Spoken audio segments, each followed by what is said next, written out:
And off we go. It is the On Friar podcast brought to you by NBC7. Darnay trip, Todd strain. Appreciate the hundreds upon hundreds that were waiting in the YouTube live stream, waiting for us to get going. I might be exaggerating that number a little bit, but started Thousands. started a little bit later than anticipated because of some technical difficulties. I got a new mic that I was hoping Todd would be able to use, and didn't work at all, and so that was frustrating. And we're going retro with this mic. Yeah, well, it works. It sounds good. I thought I lost that mic, and so that's how it always goes. You think you lose something, then you buy a replacement, and then you find it. And I was excited about the replacement, but apparently we have some things to figure out with that. Speaking of replacements and things to figure out, we're going to talk about the San Diego Padres, who have some things to figure out. And, we are a week into Cactus League games. And so we'll talk about some of what we've seen and how much we need to be, worried about some of the storylines. Are we overreacting, underreacting? Is it something? Is it nothing? And maybe take a stab at some early season predictions based on what we've seen. So, a lot to discuss, a lot to get to, and look forward to doing that over the next 45 minutes or so. First things first, though, thanks to OG's, the sponsor of the On Friar podcast. Be on the lookout for new menu items at OG's. It's a great place to watch any games that you're interested in, whether it is Cactus League games when the Padres are on TV. As we know, Todd, it's a bit hit or miss. What else do we have? We've got the NBA. Last night, OG's would be a great place to watch that awesome finish between the Lakers and the Clippers. I know Todd was fired up about that. Second half would have been better than the first half. Yeah, for sure. Enjoy their award-winning beers. Make use of their loyalty program. It's super easy. You can do it online, earn loyalty points, rewards, and exclusive offers, all of which leads to fun and free food. And now it is easier than ever to order OG's online and get it delivered straight to your door. So thanks to OG's for all they do for the On Fire podcast and the NBC7 Sports Wrap team. Without further ado, the walk-up music.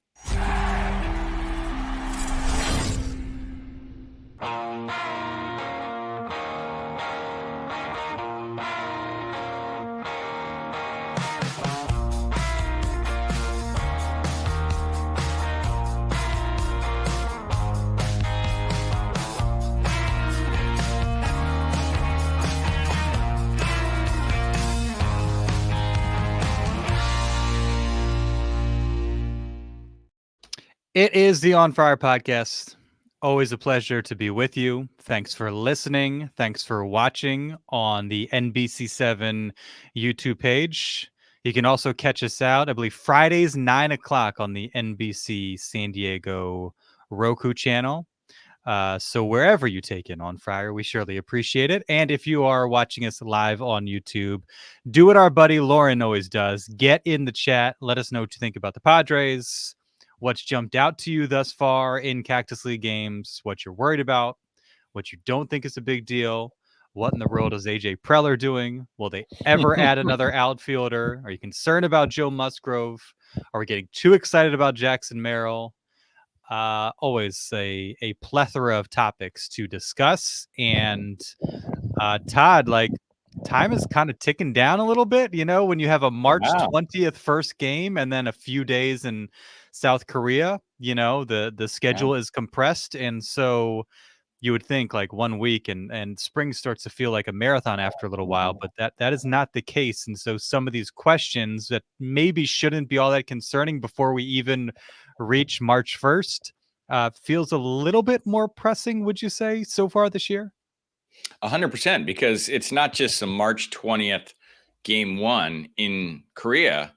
They're going there about a week early. So really you're looking at two more weeks in Peoria, correct, before they depart for Korea. So you're accelerating that timeline immensely, and it's a very different feel. And then I don't know how much they'll be able to accomplish over there. I'm not sure the Padres really know, are they going to be able to get in work? Are they going to be able to work on things? Or is it just going to be so much barnstorming and going around with appearances and stuff like that? So it's a little bit of an unknown, and you are definitely right. The process is sped up, and they have some questions that they're trying to answer, as we all are in this accelerated spring training.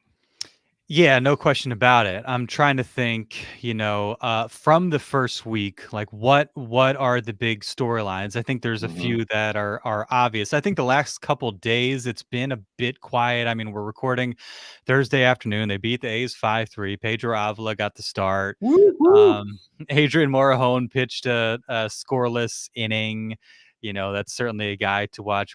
Go got a couple strikeouts. Offensively, Graham Pauley with the triple, Kyle Higashioka, Luis Campusano doing some things, but after kind of a back-to-back with Tatis and seeing a bit more of Machado, it's just felt like the last couple of days have kind of been like, all right. Brett Sullivan. Hey, shout out to Brett Sullivan, triple and a home run.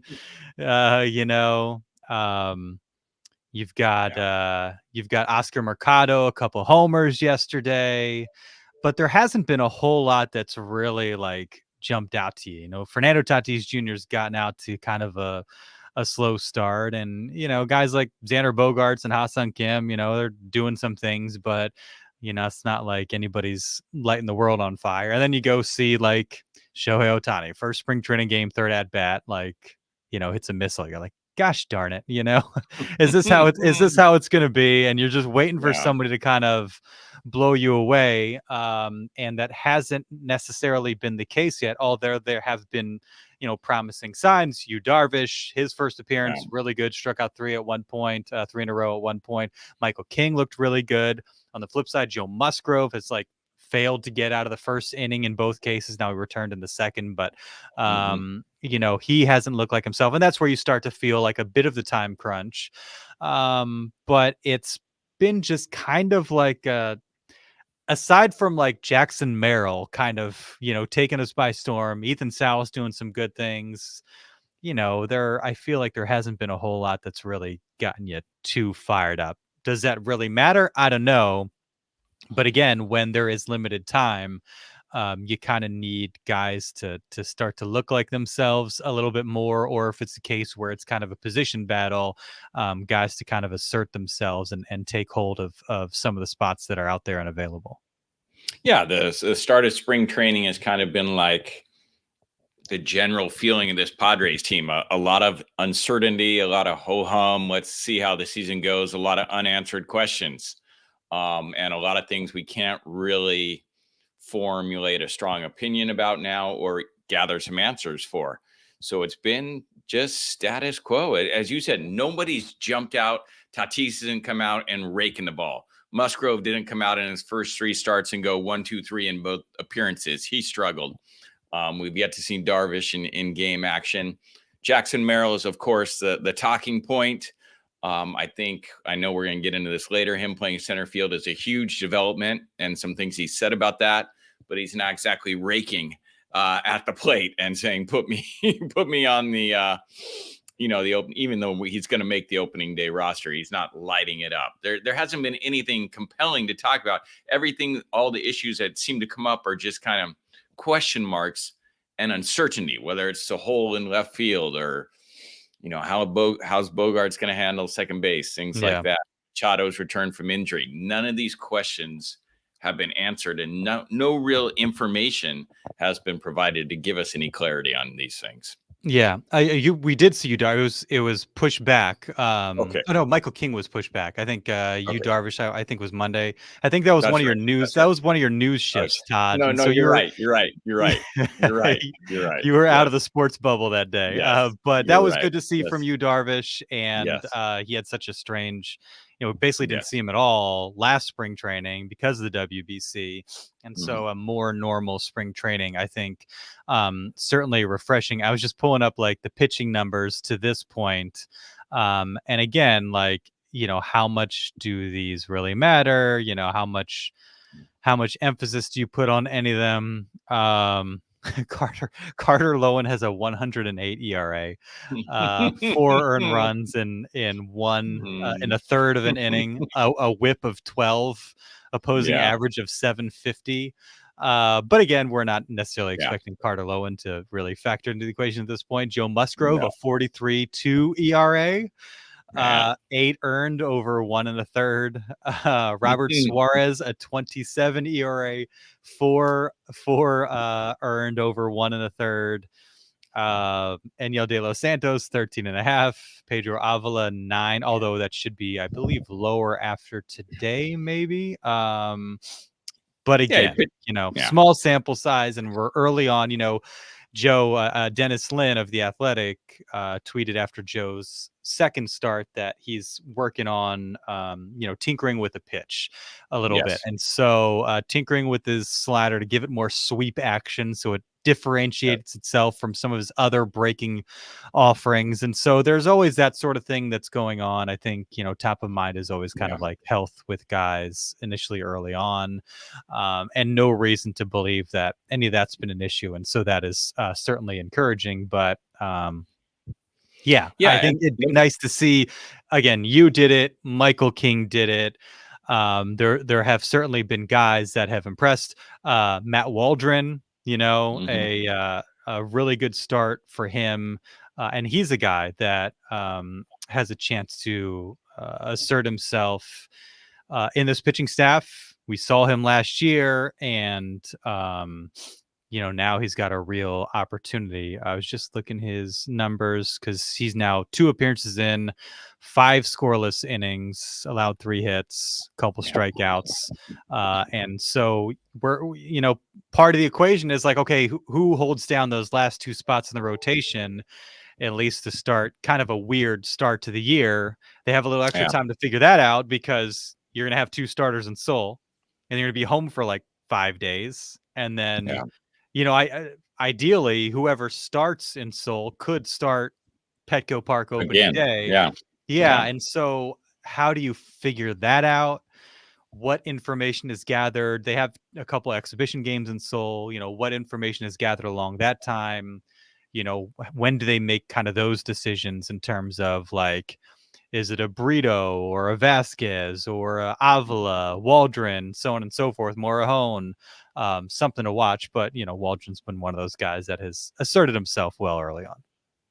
Yeah, and just getting back to Musgrove real quick, I think one of the things that Dennis Lynn said was Musgrove felt like there were some similarities between a few of his different off-speed pitches, so he was trying to change that up. So looking long-term, which you hope Musgrove is still here for a few years, that's good because you trust Musgrove intelligence-wise as a pitcher. He knows when things are, maybe getting a little loose and he needs to tighten it up and change it up. So some woes in spring training might be painful in the short term, but it could be some long-term gains where he can differentiate between his pitches, change them up a little, and establish continued success for years deeper into the remaining years of his Padre contract. So I think it's nice that he's trying those things and encouraging and could really pay off with some big dividends. Our buddy Jim Russell made a good point about this on Monday, though. Joe was really good last year. He just wasn't healthy, but when he was in, he was really, really good. And so you also makes you a little curious what the genesis is of that when it didn't seem to be causing him any issues last year. And who knows, maybe it's something he just noticed that felt like he needed to kind of fine tune a little bit. But that is something to monitor. The Joe situation.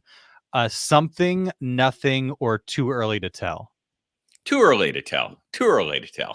I mean, but he's a veteran. But it's not nothing. But I think that's the Catler. It's worth noting because I kind of agree. I think it's too early to tell. True. But by saying nothing, you're like, I'm not worried about this all. Too early to tell would suggest this could be an issue, but I want to see it a couple more times before I get to that point. If he goes out his next start and has continued issues, then it's something to worry about.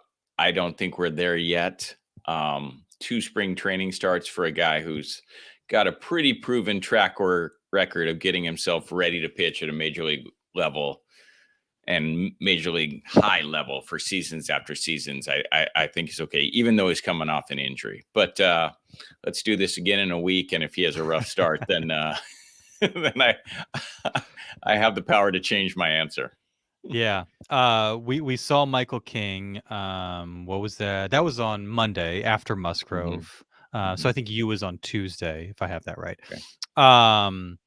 And 2 innings, as you'd expect, a strikeout, no hits, 1 hit. And the reviews on him have been really good so far. Um, which starter, Todd, has the Mm, best ERA after the month of April? We'll stick to the big 3 because those last 2 spots, unless you feel like Adrian Morejon's going to win the spot and he is going to no, shove the first month. Who would you say of the big 3 gets out to the best start? I think it's going to be Michael King. I think coming over to a fresh league is always an advantage for a pitcher. I think his career is trending upward.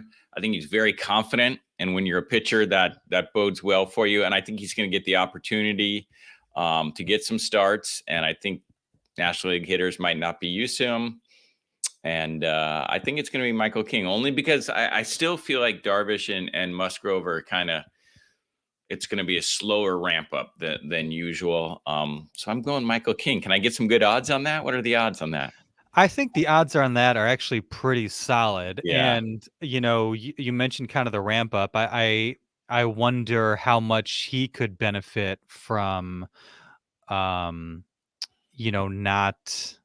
not having to kind of like rush to be ready for March 20th or March 21st. Now Yeah. we don't know Yeah. that to be the case for certain, but it Yeah. looks like it'll be Darvish and Musgrove. And Yeah. so then he's got that extra week. No, I Mhm. shouldn't say extra week because that's when everybody else is starting. Yeah. But he's got kind of that normal timeline. Plus, I would imagine 1 or 2 days. If he starts Friday, Saturday, Sunday, I would think no later than Saturday. Kind of a more normal ramp up for a guy who is doing this for the first time, is doing it differently. Yeah. And so if he was a guy that was getting used to this new role and then having to kind of rush to get himself ready, that potentially could be problematic. But you and Joe, they kind of know this process, know this routine, and hopefully are in a good place by the time that rolls around. I was kind of thinking the same thing. And you know uh, I think for you, there's no reason to necessarily think that you won't be ready and won't be Yeah. really good out of the gates.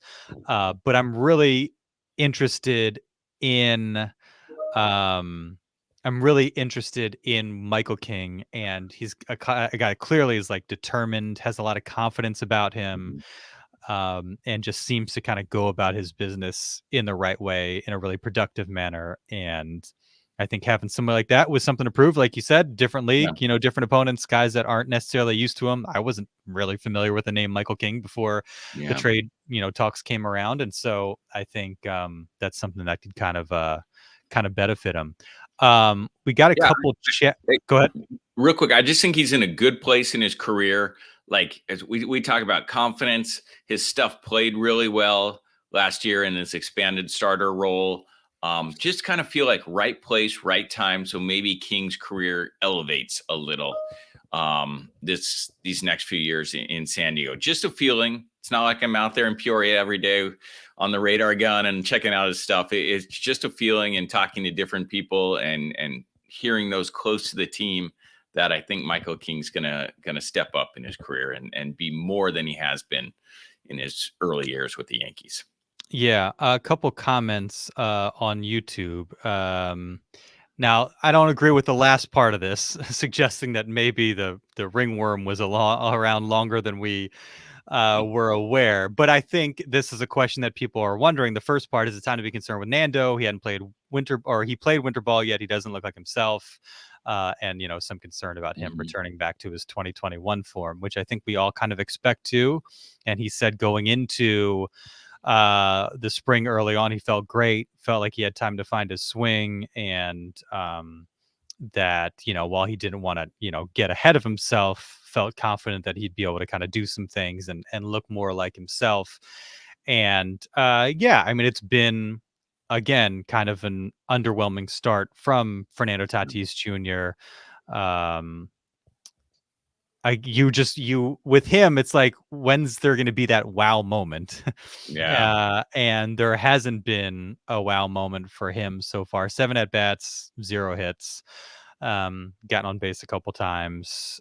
So for a guy that sounded pretty confident about his swing, we're still waiting on that. But again, um, it is spring training, and you do this kind of song and dance of getting excited about some guys and then just kind of brushing off other guys, not producing. Obviously, with a guy like Fernando, there is kind of the track record, but there is okay, he was pretty good last year, but not Fernando Tatis Yeah. Jr.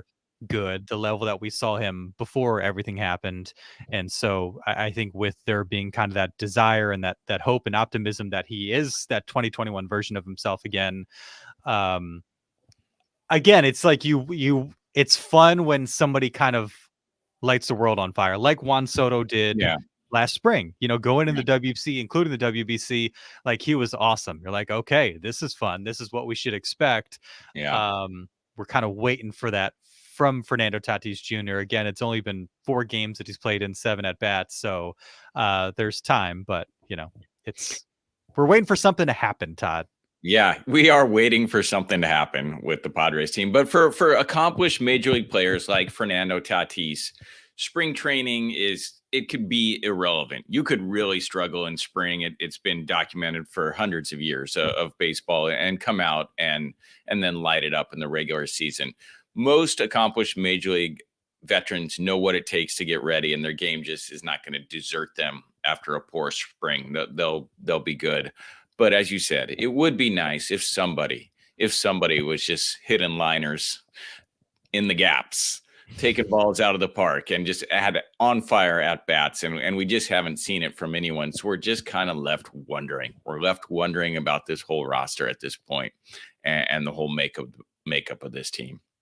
2021, he last year his spring training numbers kind of paralleled what ended up being his regular season numbers. 2021, 14 games, 32 at bats, 3 homers, 10 RBIs, 375 average, and 1163 OPS. So he was really good in the spring, ended up being really, really good during the season. 2020, obviously a COVID year. 2019, and I've been meaning to look this up just as a point of reference. The guys that kind of broke in, got on the opening day roster as rookies, who did enough in camp. Himself, CJ Abrams, 2019, 54 at bats over 21 games, 2 homers, 241 average, 761 OPS. So he was like, perfectly fine, especially being a, what was it, 20-year-old at that point. So yeah, I mean, it's not like we remember him being so good and it was kind of undeniable that he could be on the team. But it's not like he had 1,000 OPS in the spring and it was like that obvious. And so as we're trying to project all this on a guy like Jackson Merrill, who, obviously, had an awesome game on Sunday, a couple hits, goes the other way, drives in a run. We can't necessarily, we don't need him to put up a 900 OPS over spring training to feel like, okay, yeah, like he's ready. No, and you just need to see some things. You need to see him handle some pitches. You need to see him face a veteran pitcher and not be overwhelmed in the box. You need to have him handle different situations at the plate. And then as he learns the outfield, handle different things, whether it's a line drive with topspin, whether it's a drive to the gap, or now that he's in center field, coming up on a line drive ball hit right at you, or a line drive over your head. So you just need to see him handle those things. You don't necessarily need to see a prospect like Jackson Merrill stack stats in spring training. It's more situational, and who he's facing, when he's facing them, and what he does against them, that will give you some pretext that this can work in the big leagues. So, and I think Jackson Merrill has handled himself well in most of those situations so far. CJ Abrams in 2022. 37 at bats over 17 games, hit 2 homers, hit 324 with an 873 OPS. Nice. I remember him being really good, but he was really, really good. And the year before that, is when he kind of started to, I think put in people's minds like, hey, a year or 2 after he gets drafted, this guy has a chance. I think it's 2 years after he gets drafted, this guy has a chance to break on pretty quickly at a 703 OPS. 240 average in 2021. So some of the Merrill chatter, I think is, it's always going to kind of, the pendulum's going to swing, Yeah. and I think it's very easy for everybody to get super excited. And then there's going to be people that, it all depends on what your outlook is, right? Like if you're in the camp that thinks it's way too soon and you see him go through a mini slump over the course of a few games, you're going to be like, well, yes, he's hitting under 200. You're like, what did we expect? We're putting too much on his plate. If you're somebody that's of the mind that's like, let's just get him up here. We need him. He's got the right makeup and the physical tools, like he'll be fine. Then you're going to brush that aside and be like, look what he did against a legit major league pitcher on Sunday. And look how well he's handled the outfield. I think the outfield thing, you don't necessarily hear anybody expressing too much concern over it at this point, other than like, you are putting a lot on him, but kind of in a vacuum, just seeing how he's handled that, like, seems to be so far so good. Yeah, and some guys are ready, even though they're very young. And the situation, like in hearing him talk, we'll see when he gets out there. But all signs point to him being ready to handle the outfield at an adequate level. Now, can he hit major league pitching day in and day out? We shall see. But everyone seems to think he can handle this outfield thing. And the thing that is most interesting to me, the recent development, is he's kind of morphed from left field to center field, which is enticing and interesting to me because I think that opens up. Center field is such an important position on the field, and it's such a position that is hard to fill. And if you have it filled with an elite player for years to come, can really set up your franchise. And I was hearing him talk on the Ben and Woods show, and he says he prefers center field to left field. He says he doesn't have to worry about the walls, and that's where he wants to be. So it'll be interesting to see. I haven't heard maybe you have heard anything from the Padres, but I haven't heard them officially comment. Is this move for real in center field? But I get the feeling that that's where it's going, and that opens up. It's much easier to find a left fielder than a center fielder, in my opinion. And so I'm really intrigued with Jackson Merrill in center field. I think that's the right move for maybe not the short term as we talk about, but the long term. I think that's a good move for the Padres organization. And in terms of like what he's done offensively, 0 for 5 or whatever, 0 for his last 5 over the course of the last 2 games, but in 11 at bats, 1 strikeout. And so that bodes well. Like he's at least making some contact. And I think, I didn't get a chance to see it today against the A's, but it didn't sound like, he was scorching the ball and guys were taking, hits away from him. But, it would be alarming if he's striking out 2 or 3 times every game. That's not necessarily the case. And so that gives you a little bit of optimism. Lauren had a couple thoughts on the outfield situation. I'm hopeful about the kids like Merrill, but I'm prepared he's going to struggle big. I'm most interested in the 4 to 5 starting pitcher battle, Crow's development, X's work at second, and if anyone can be an outfielder. Feel like we've discussed an outfield addition for months. Pods don't have the money and desperately want Merrill/Marcy to take the job, but that's probably assuming too much for 2 young players at this stage. I think, you make a good point with Merrill at center field, a spot where you don't necessarily, traditionally you're not looking at like 30 home run guys at center. It's the corner outfield spots. And so maybe if he feels comfortable there, and it's interesting hearing him talk about it because he's saying a lot of the same stuff that Fernando Tatis Jr. said last year, where I can just use my athleticism. It's open. I can run. I can be fast. And he seems to really like that. Just, if you go back to what Tatis was saying last year, it's kind of along the same vein. But if you are able to play him at center and if he's comfortable there, and then you get somebody that's experienced, a Tommy Pham, whose name continues to be out there. And Dennis Lynn was on with Darren Smith today and talked about that possibility. And while there don't appear to be offers out there, there's a relationship within the organization. It sounds like everybody would be happy to have a reunion. I think that, if you have Jose Azocar at center and Merrill left, then you're really worried, okay, who's going to provide power, who's going to provide slug. Yeah. And you're kind of worried about both of them. Like a guy like a Zokar maybe not having the highest ceiling, same for Profar, and Yeah. Merrill having the ceiling, but maybe needing some time before he gets there. It's just another reason to, to make an acquisition. And as we see in the comments, how many players has AJ developed from beginning to the majors who become all-star caliber talent?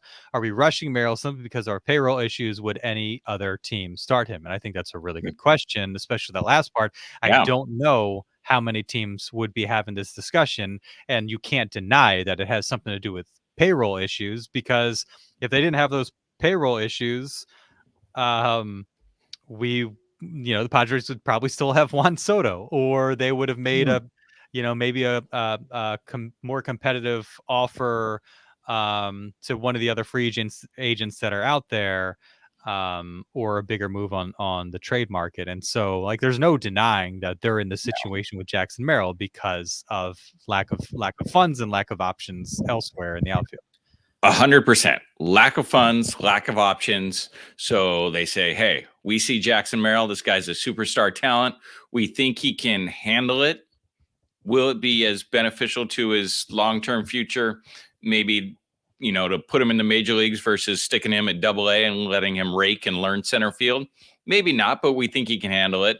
So exactly right in the chat and what you said. This move to have Jackson Merrill on the opening day roster and put him in the outfield is the impetus behind it, is because of a lack of better options and payroll.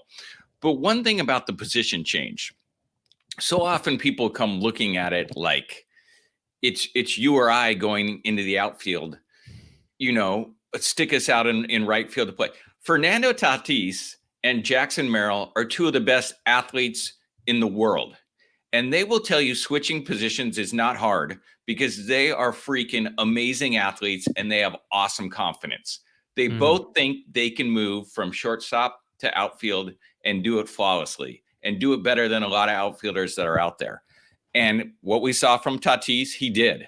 And what we've seen athletically from Jackson Merrill, signs point to him being able to do it as well.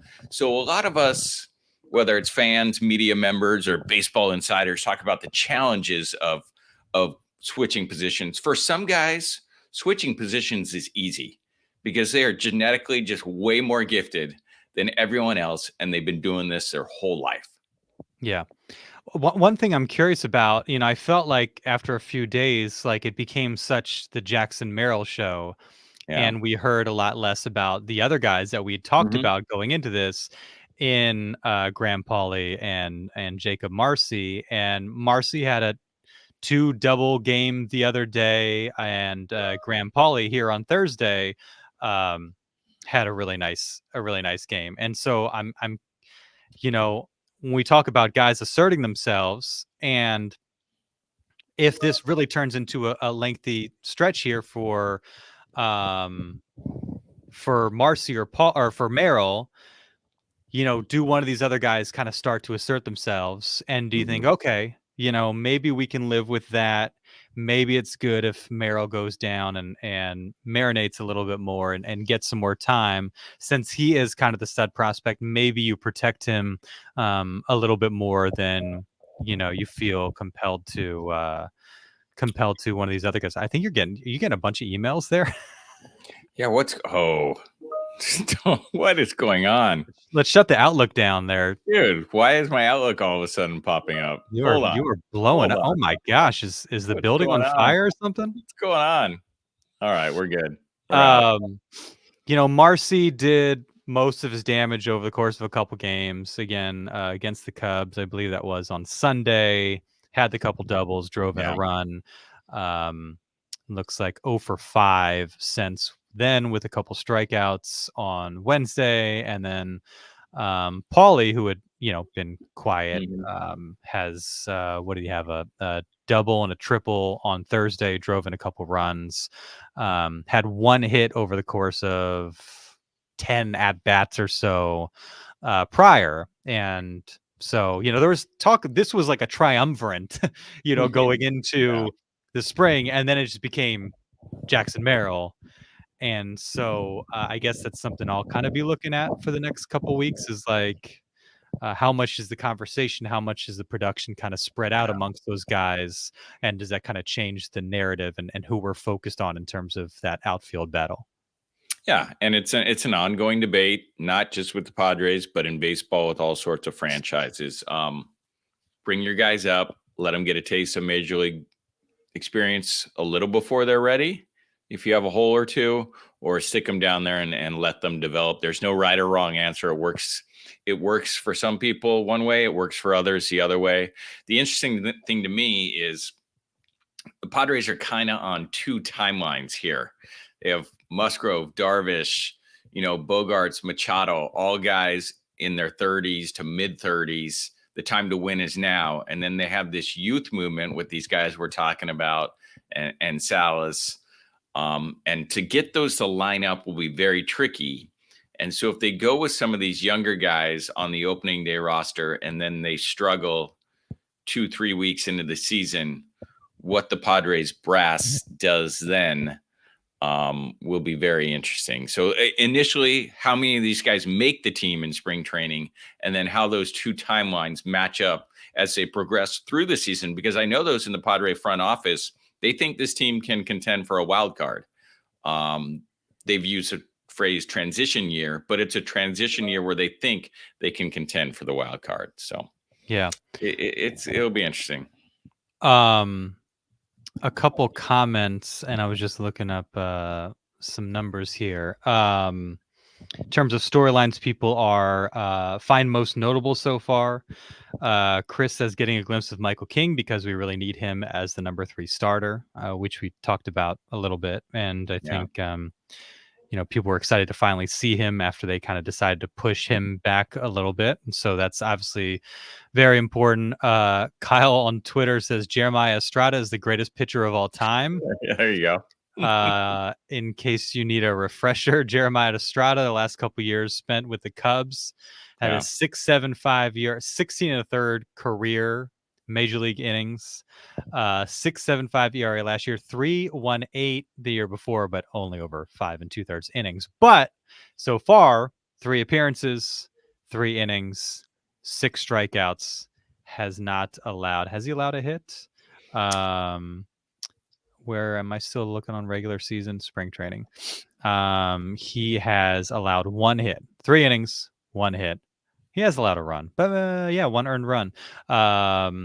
Spring training can sometimes lead you down the right path, but it cannot take you to your treasure. It's prove spring training can be enticing, but major league season is prove it time. So so there's some positive developments, but all this is to be taken with a grain of salt.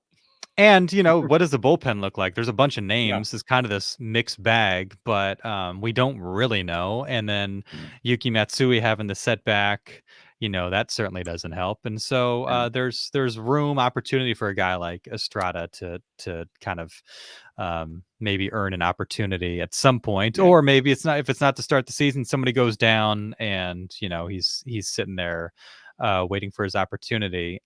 Keith says Jackson, Merrill, and Ethan Salas. Salas is 17 and looks like he's 22 with the way he's handling big time pitching. Merrill can play and his bat control is impressive. I will say his bat control is impressive. Those 2 hits on Sunday kind of demonstrated that. A guy that's not kind of swinging blind or having the same swing every single time. Like bat to ball skills is something that you hear, and like what he did seemed to demonstrate like good bat to ball skills, make contact, put into play, and hopefully something good happens. Yeah, there is a lot of buzz and a lot of signs that point to Jackson Merrill being a really good everyday player. But as the chat points out here, I mean, how many players has AJ Preller developed from the minor league, position players from the minor league to all-star level? The only one is Fernando Tatis Jr., and that was partial Padres, partial White Sox. So there is a track record that says none of these guys will make it. We hope that track record is switched in the case of these guys. And we'll see. We hope it's not hot lava 2.0. We shall see. You're still blowing up over there, Todd. I know, and I turned it off. I don't know what the heck's going on, man. And Salas, 2 hits the other day. one of which was a double, drove in. He had a sac fly, I think, on Wednesday, hitting 333. It's I don't necessarily want to talk about Ethan Salas. No. Like, and not because he's not incredible, like he's No. awesome, but I just feel like Yeah. he shouldn't factor into this year. But then back to Dennis Lin on with Darren today. He mentioned, maybe there's a possibility that Yeah. like late season call up, or if the team, when the team was struggling last year, all of a sudden like Salas and all these guys get promoted, and you're like, Yeah. are they just trying to distract us from another meltdown? And Dennis kind of opined that maybe they're in a situation where if they're struggling, they're like, hey, but Ethan Salas, and he's on his way up, and everybody get excited about it. This is the future. But I think in an ideal situation, he gets to just be a really good minor league catcher in AA, maybe AAA at some point, and continue to hone his craft and be an 18-year-old. Vote vote for the first time this November. Figure out the policies that matter to him and what he cares about and how to impact his community. Worry about that stuff and not being a Major League Baseball player just yet. I would hope Padre fan base is too smart to be impressed by, hey, we got this shiny prospect. Let's bring him up and that'll satisfy us. And no fan base is too smart for that. Every fan base is going to get swept up in that. He's going to be the number one prospect at some point in all of baseball. Like we're all going to get swept up in it. That said, Ethan is a very, very impressive player, both how he handles the pitchers behind the plate, how he handles the bat.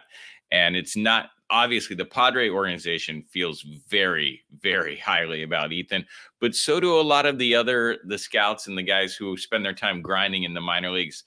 Ethan has continually made his way higher and higher, and people who have seen him lately are just really impressed. So the buzz is noteworthy. The buzz is probably pretty much on pace, but we hope he's not in Petco Park this season. That would probably not be in the Padres' best interest. That would probably point to this season hasn't gone great.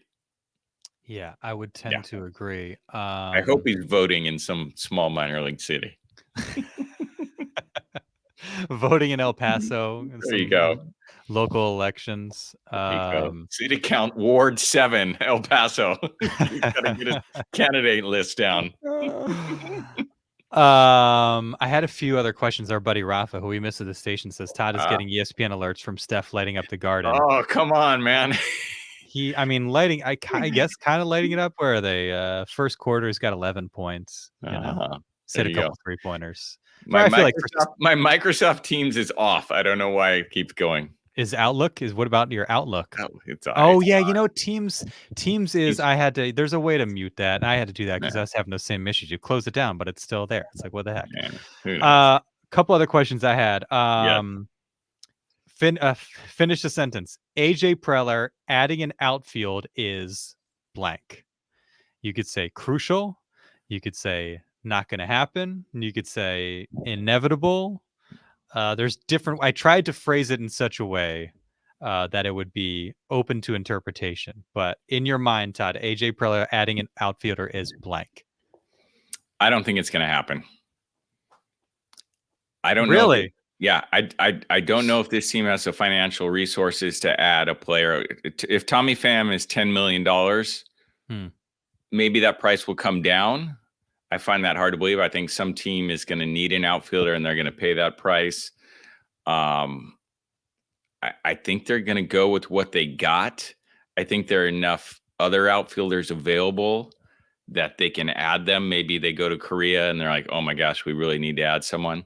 I think there will be some players available that maybe they can add at some point. But I think that initial Korea roster, they go with what they got. I hope I'm wrong. That's just kind of the feeling I get, because if it's going to be Tommy Pham, I don't know. That's my answer. What say you? I'd say with the caveat that I would not be surprised at all if a Tommy Pham reunion happened. I'll say AJ Preller adding an outfield is going to be done by way of the trade market. Okay. So that's where now. Who are they trading though? What do they have to trade? What do they have that another team wants? Yeah, it'll be some pitching prospect. Right. that a team thinks highly of or wants to kind of add to their farm system. Yeah. I think, like, and now 2022 was after the lockout, and so they couldn't get a whole lot done. But like in the weeks leading up to the season, they traded for Luke Voigt, they traded for Sean Manaea, they traded for Taylor Yeah. Rogers, all guys that were, contributors. Now Yeah. Manaea struggled, Rogers gets traded, Luke Voigt, became a fan favorite. The chess Yeah. lettuce, the chess moss. But influential type players they got within, and in Taylor Rogers' case, on opening day. Yeah. I just think that they'll be able to line up on something.